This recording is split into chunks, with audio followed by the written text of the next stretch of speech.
고린도 후서를 시작하시면서 말씀을 드렸다시피 바울은 고린도 교회 총 4편의 서신을 썼습니다. 그 가운데 두 번째 서신이 고린도 전서이고 네 번째 서신이 고린도 후서입니다. 첫 번째 서신과 세 번째 서신은 유실되어서 남아있지 않지만 고린도 전서와 후서를 통해서 이 첫 번째와 세 번째 서신의 내용을 대략적으로 추측할 수 있습니다. 특별히 세 번째 서신은 눈물의 편지라 불리는데 바울이 고린도 교회를 직접 방문했음에도 불구하고 고린도 교회의 문제가 해결되지 않고 오히려 더 악화되었기 때문입니다. 즉 두 번째 편지 고린도 전서를 쓰고서 방문했는데 해결되지 않았어요. 오히려 더 상황이 악화됐어요. 그래서 눈물로 쓴 편지가 세 번째 서신입니다. 하지만 디도를 통해서 세 번째 편지를 받은 고린도 교회 성도들이 회개하게 됐고 바울에게 사과의 말을 전합니다. 그래서 바울과 고린도 교회 성도들과의 관계가 다시 회복되게 돼요. 그래서 쓴 네 번째 서신이 고린도 후서입니다. 그래서 고린도 후서를 위로의 서신이라 부릅니다. 특별히 바울은 고린도 후서에서 바울 자신의 사도권을 변호하고 있어요. 왜냐하면 바울의 사도권은 바울 개인을 위한 것이 아니라 고린도 교회의 존폐가 달려 있을 정도로 중요한 문제였기 때문입니다. 그 배경에 대해서 잠깐 이야기해 드릴게요. 초대 교회 당시에는 탁발 전도자들이 있었어요. 탁발이란 뭡니까? 그냥 얻어먹는다는 의미예요. 그냥 얻어먹는다라는 의미. 탁발 수사들. 교회에서 먹을 것을 제공받는다는 그런 의미예요. 교회들을 순례하면서 하나님의 말씀을 전하고 그 대가로 교회에 머무는 동안 숙식을 제공받고 떠날 때 때로 여비까지 이렇게 제공받는 그런 사람들이 탁발 전도자들입니다. 초대교회 당시는 복음이 전파되어서 많은 교회와 성도들이 생겨났어요. 반면 하나님의 말씀을 제대로 가르칠 수 있는 역량을 가진 사람은 소수예요. 적었단 말입니다. 그래서 탁발 전도자들이 생겨났던 거예요. 그러다 보니 자격도 갖추지 못하고 믿음도 없는 사람이 교회에서 제공해주는 혜택을 바라고 전도자 행세를 하는 사람들이 생겨났습니다. 즉 가짜들이 생겨났단 말이에요. 그래서 교회들이 이런 사람들이 많아지다 보니까 탁발 전도자로 오는 사람을 다 받아들이지 않고 한 가지 서류를 요청해요. 그들에게. 그게 바로 추천장입니다. 즉 사도들이나 주님의 제자를 직접 받았던 제자들 같은 사람들에게 받은 추천장, 즉 예루살렘 교회나 베드로나 아니면 요한이나 이런 사람에게 받은 추천장을 요구하고 있는 거예요. 그 사람들의 직인이 서명된 그런 추천장. 그래서 이 사람은 믿을 만한 사람입니다. 내가 보증하고 추천합니다. 베드로 아니면 예루살렘 교회 이런 직인이 있는 그런 추천장을 요구하는 거예요. 탁발 전도자들한테. 그래서 당신이 진짜인지 가짜인지 우리가 알지 못하니까 이런 최소한의 서류를 요청했던 겁니다. 그런데 이 추천장 문제가 바울에게 불거진 거예요. 당시에 고린도 교회는 예루살렘 교회 추천장을 받은 유대파 그리스도인들이 있었어요. 여러 명 들어와 있었습니다. 그런데 이들이 바울의 사도권 문제를 걸고 넘어진 거예요. 즉 바울이 누구의 추천장을 받았냐는 거예요.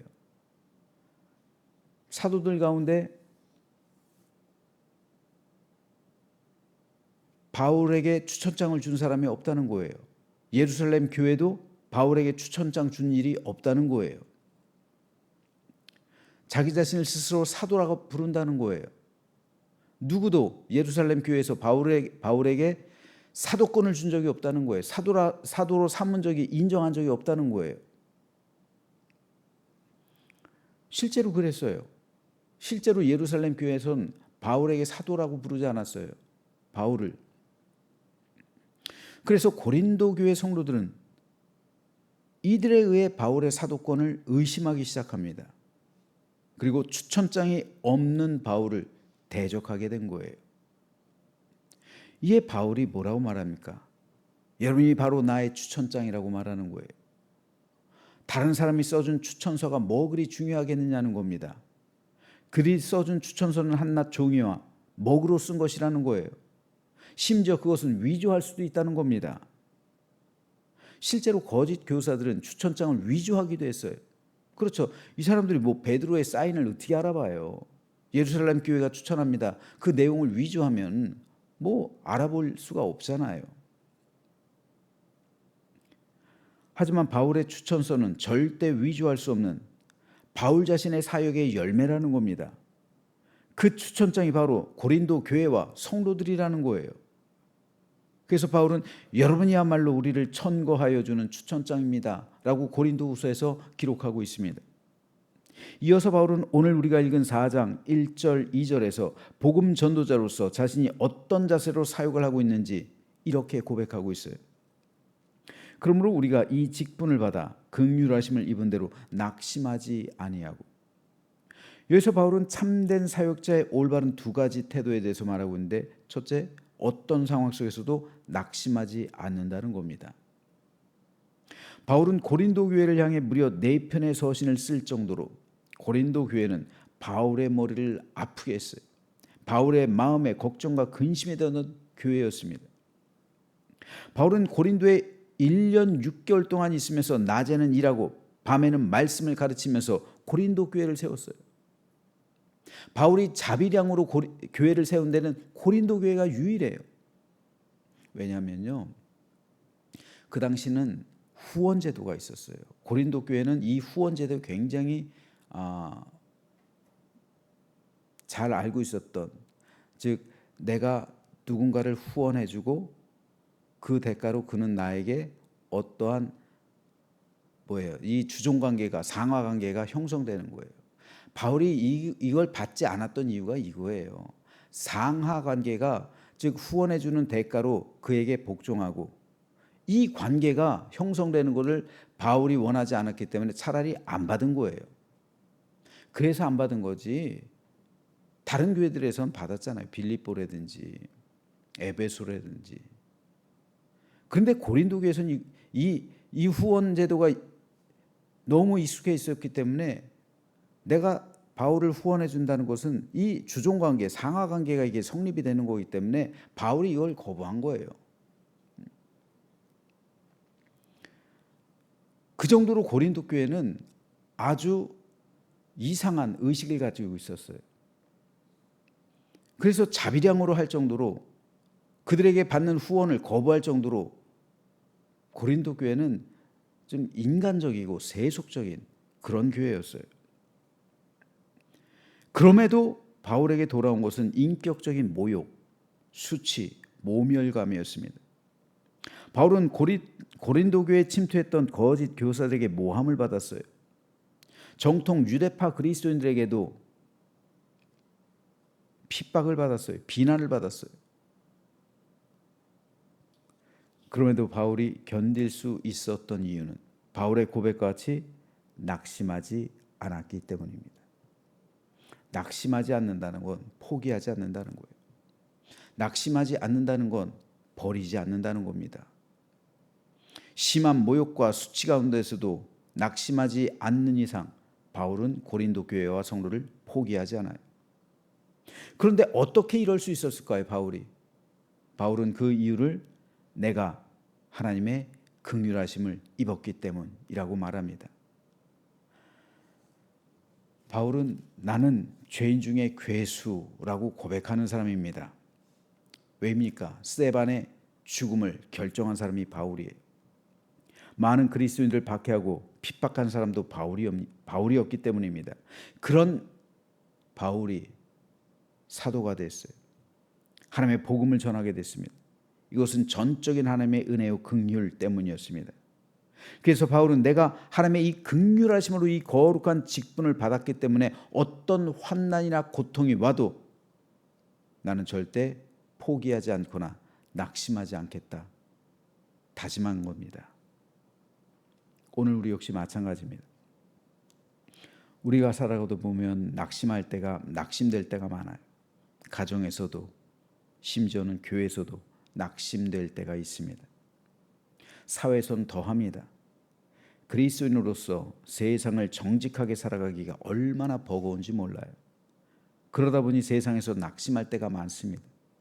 하지만 그럼에도 우리가 낙심하지 말아야 할 이유는 하나님의 긍휼하심이 우리에게 넘치기 때문입니다. 나도 한때는 죄인이었습니다. 하지만 하나님의 긍휼이 나를 구원해 주셨고 내 영혼을 천국으로 인도해 주셨습니다. 그러므로 우린 죽어서도 천국을 누리지만 살아서도 천국을 누릴 수 있습니다. 바울의 고백과 같이 이제 내가 육체 가운데 사는 것은 나를 사랑하사 나를 위하여 자기 자신을 버리신 하나님의 아들을 믿는 믿음 안에서 살아가기 때문에 우리는 낙심하지 않아야 합니다. 어떤 환경 속에서도 어떤 시련 속에서도 어떤 고난 가운데서도 우리가 낙심하지 말아야 할 것은 그럼에도 불구하고 하나님의 긍휼하심이 나를 충만히 채워주기 때문입니다. 그래서 바울은 범사에 감사라고 말했습니다. 여기서 범사는 모든 환경을 의미해요. 바울이 이 범사에 감사라고 이 말을 쓴 때가 언제입니까? 옥에 갇혔을 때잖아요. 옥중에 있을 때 바울은 범사에 감사라, 모든 환경 속에서도 감사라. 왜요? 하나님의 자비와 긍휼이 그 감옥에서도 나를 채우기 때문에 감사할 수 있는 거예요. 아플 때나 슬플 때나 괴로울 때나 고난받을 때조차 감사라는 겁니다. 이것이 하나님의 뜻이라는 거예요. 왜입니까? 그 순간에서도 그 감옥에서도 그 병든 와중에서도 하나님의 긍휼이 내 안에 차고 넘치기 때문입니다. 그러므로 저와 여러분 모두 낙심하지 마시길 바랍니다. 이 시간 낙심된 마음으로 이 자리에 나와 있습니까? 이 방송을 듣는 성도가 있습니까? 낙심하지 마십시오. 하나님의 긍휼이 저와 여러분의 삶 가운데 그럼에도 불구하고 충만히 채워 넘치고 있는 줄로 믿으시길 바랍니다. 그래서 그 믿음으로 승리하는 삶이 되시길 주님의 이름으로 축복합니다. 두 번째로 오늘 본문 2절에서 바울은 이렇게 고백합니다. 우리는 부끄러워서 드러내지 못할 일들을 배격하였습니다. 우리는 간교하게 행하지도 않고 하나님의 말씀을 왜곡하지도 않습니다. 우리는 진리를 환히 드러냄으로써 하나님 앞에서 모든 사람의 양심에 우리 자신을 떳떳하게 내세웁니다. 추천장은 누군가의 보증이잖아요. 근데 바울은 내 양심이 나의 추천장이라고 말하는 거예요. 난 떳떳하다는 거예요. 고린도후서 4장 2절을 한마디로 말하자면 정직과 순수함입니다. 즉 바울은 하나님 앞과 고린도 교회 성도들 앞에서 정직하고 떳떳하다는 거예요. 순수하다는 겁니다. 여러분 이건 굉장히 중요합니다. 목회자와 성도는요, 하나님 앞에서 정직해야 하고 사람 앞에서 순수해야 돼요. 하나님 앞에서 순수해야 되고 성도들에게 정직해야 돼요. 바울은 거짓 교사들에게 모함받았어요. 그들은 자신들의 목적을 이루기 위해 간교에게 말하고 행동했습니다. 그들은 복음을 왜곡했고 사실을 왜곡했어요. 위조했습니다. 그들은 은밀하게 행동했고 하나님 앞과 양심 앞에 떳떳하지 못했어요. 사람은 속일 수가 있어요. 하지만 속일 수 없는 대상이 둘이 있습니다. 첫째는 하나님이십니다. 사람은 속일 수 있지만 절대로 하나님을 속일 수는 없습니다. 둘째는 내 양심이에요. 다른 사람을 기만할 수는 있지만 내 양심 속일 수 없습니다. 그러므로 하나님과 양심 앞에서 떳떳하다면 그 사람이 바로 정직한 사람이요 순수한 사람이에요. 바울은 자기 자신이 하나님과 자신의 양심 앞에서 떳떳하다고 말합니다. 이 떳떳하다라는 단어를 우리가 읽고 있는 개역 개정판 성경에선 추천이라고 번역하는 거예요. 즉 내가 내 양심 앞에서 떳떳하다는 것은 내 양심이 나의 추천장이라는 거예요. 때가 되면 모든 것이 밝히 드러나기 마련입니다. 하나님의 심판대 앞에 섰을 때 모든 것이 환히 밝혀집니다. 지금 좀 억울하면 어떨까요? 그때 되면 다 밝혀질 텐데요. 여러분, 그때 가면 다 밝혀지는 거예요. 우리 어머니가 혼자 살다 보니까 좀 억울한 일을 당할 때가 있어요. 그럴 때 한 말씀이 있어요. 하나님은 다 아셔. 하나님은 다 아신다. 그렇죠. 하나님은 다 아시는 거예요. 그리고 우리가 하나님 앞에 섰을 때 다 밝혀지는 거예요. 근데 하나님 앞에 섰을 때 내 억울함이 밝혀져야죠. 나의 무죄함이 밝혀져야죠. 나의 떳떳함이 밝혀져야죠. 내가 지은 은밀한 죄가 밝혀지거나 부정직한 게 밝혀지거나 더러운 것이 밝혀지거나 추악한 모습이 폭로되고 밝혀지면 얼마나 그 영혼이 부끄러움을 당할까요?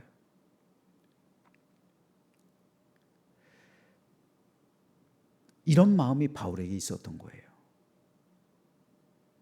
그런데 하나님은 그때까지 하나님의 심판대 앞에까지 가게도 하지 않으세요. 이 세상에서 이미 모든 진실을 드러내 주신다는 거예요. 그러므로 정직과 순수함은 목회자야 그리고 성도의 모든 것이라 할 수 있습니다. 정직을 잃어버린 교회가 적지 않아요. 그런데 여러분, 교회가 정직을 잃어버리면요 모든 걸 잃어버리는 거예요. 그 순간 하나님의 영이 떠나시는 거예요. 정직을 잃어버린 교회는 하나님께서 역사하실 수가 없어요. 교회가 정직하지 못한데 어떻게 성령께서 역사하실까요? 어떻게 부정직한 곳, 어떻게 거짓이 있는 곳에 하나님의 영이 임재하실까요? 그럴 수 없는 거예요. 하나님의 영은 순결하십니다. 순수하세요. 그래서 부정직한 곳에 임하시면 회개운동이 일어나는 거잖아요. 회개운동이 뭡니까? 회복이잖아요. 정직을 회복하고 깨끗함을 회복하고 순결함을 회복하는 것, 이게 회개잖아요. 성령께서는 거룩하고 순결하고 순수한 곳에 임하십니다. 속이고 더럽고 부정직한 곳에 임하지 않아요. 그러므로 교회 사역은 정직에서 시작하는 거예요. 정직하지 않은 교회가 외치는 복음이 어떻게 하나님의 말씀일 수가 있을까요? 정직하지 않은 교회가 어떻게 세상에 정직을 외칠 수 있을까요? 하나님께서 부정직한 교회를 사용하실까요? 부정직한 교회에 희망이 있을까요? 순수함을 잃어버린 교회와 목회자와 성도에게서 성령께서는 역사하실 수 없어요. 그러므로 저는 저 여러분 그리고 우리 교회가 하나님과 우리 양심 앞에서 떳떳하게 되기를 소망합니다. 그러면요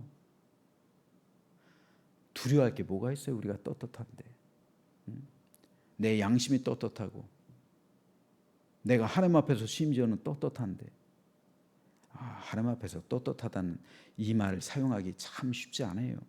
그런데 바울이 이 말을 사용하잖아요. 나는 떳떳하다. 하나님 앞에서, 사람들 앞에서, 그리고 내 양심 앞에서 떳떳하다. 이게 바로 나의 추천장이다. 이거예요. 내 양심이 나의 추천장이라는 거예요. 담임 목사로서 내 양심이 나를 증명해주는 추천장이라는 거예요. 제가 여러분 속일 수 있어요. 하지만 내 양심 못 속여요. 하나님도 못 속여요. 여러분도 마찬가지예요. 여러분이 저를 그리고 우리를 속일 수 있어요. 가면으로 대할 수 있습니다. 하지만 내 양심을 그리고 하나님을 속일 수는 없어요. 그러므로 내 양심 앞에서 그리고 하나님 앞에서 나를 떳떳하다라고 말할 수 있다면 그 사람이 순결하고 순수한 믿음의 사람이 하나님께서 그를 통해 역사하시는 줄로 믿으시기 바랍니다. 그래서 오늘 아침 내 영혼을 점검해 봤으면 좋겠어요. 과연 나는 하나님 앞에서 그리고 성도들 앞에서 떳떳하다고 말할 수 있는가? 내 양심이 나를 추천해주는 추천장이 될 수가 있는가? 내 양심이 추천장이 돼야 되는 거예요. 바울은 내 양심이 나의 추천장이라고 말하는 거예요. 먹으로 쓴 누군가의 추천장이 중요한 게 아니라 바로 내 양심이 나의 추천장이라는 거예요. 사도로서의 추천장이라는 겁니다. 하나님의 일꾼으로서 종으로 그리스도의 종으로서의 추천장이라는 거예요. 저는 저와 여러분 모두가 이러한 내 양심 앞에서 떳떳한, 그래서 나를 증언하는 추천장이 되기를 소망합니다. 그래서 오늘 아침 내 영혼을 살피시면서 바울처럼 믿음으로 승리하며 정직하고 순결한 믿음으로 끝까지 하나님께서 맡겨주신 사역 감당하고 우리의 구원을 완성해 나간, 그래서 영화에 이르는 우리 모두가 되시길 주님의 이름으로 축원합니다.